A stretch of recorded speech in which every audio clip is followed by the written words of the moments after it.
राधे राधे। जय श्री कृष्ण।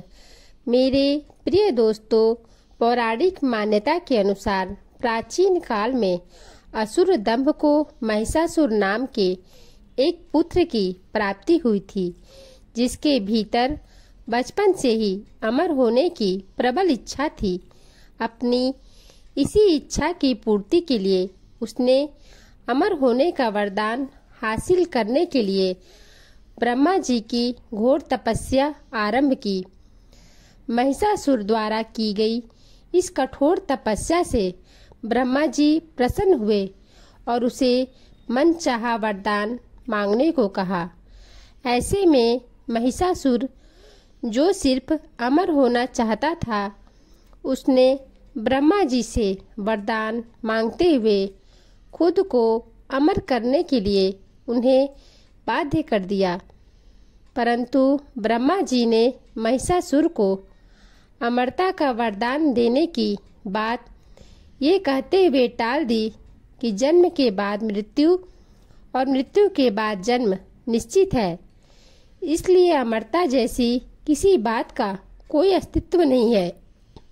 जिसके बाद ब्रह्मा जी की बात सुनकर महिषासुर ने उनसे एक अन्य वरदान मांगने की इच्छा जताई और कहा कि ठीक है स्वामी, यदि मृत्यु होना तय है तो मुझे ऐसा वरदान दे दीजिए कि मेरी मृत्यु किसी स्त्री के हाथ से ही हो। इसके अलावा अन्य कोई दैत्य, मानव या देवता कोई भी मेरा वध ना कर पाए। जिसके बाद ब्रह्मा जी ने महिषासुर को दूसरा वरदान दे दिया। ब्रह्मा जी द्वारा वरदान प्राप्त करने के बाद महिषासुर अहंकार से अंधा हो गया और इसके साथ ही बढ़ गया उसका अन्याय, अत्याचार। मौत के भय से मुक्त होकर उसने अपनी सेना के साथ पृथ्वी लोक पर आक्रमण कर दिया। इससे धरती पर चारों तरफ से तबाही मच गई।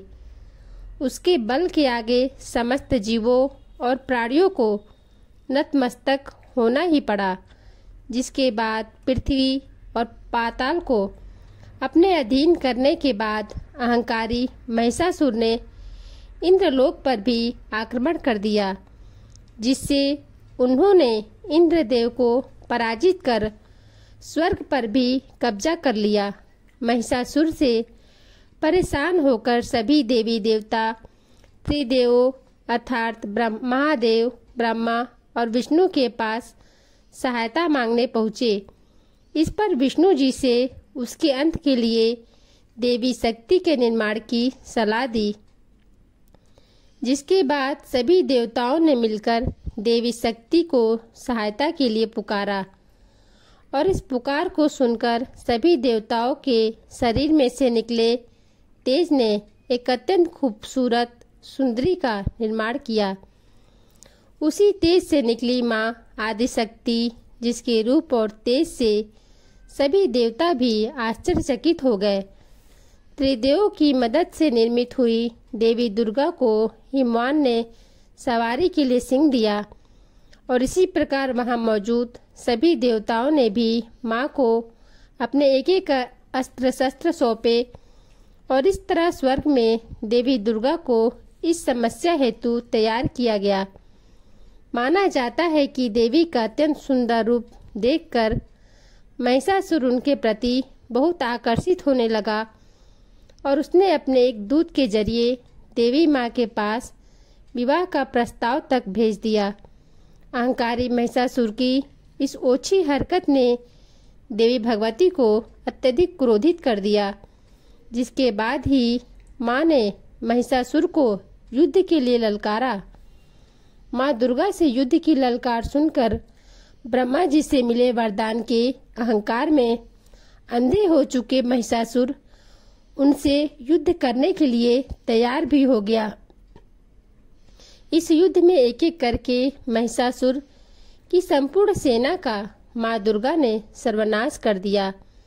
इस दौरान माना ये भी जाता है कि ये युद्ध पूरे 9 दिनों तक चला, जिस दौरान असुरों के सम्राट महिषासुर ने विभिन्न रूप धरकर देवी माँ को छलने की कई बार कोशिश की, लेकिन उसकी सभी कोशिश आखिरकार नाकाम रही और देवी भगवती ने अपने चक्र से इस युद्ध में महिषासुर का सिर काटते हुए उसका वध कर दिया।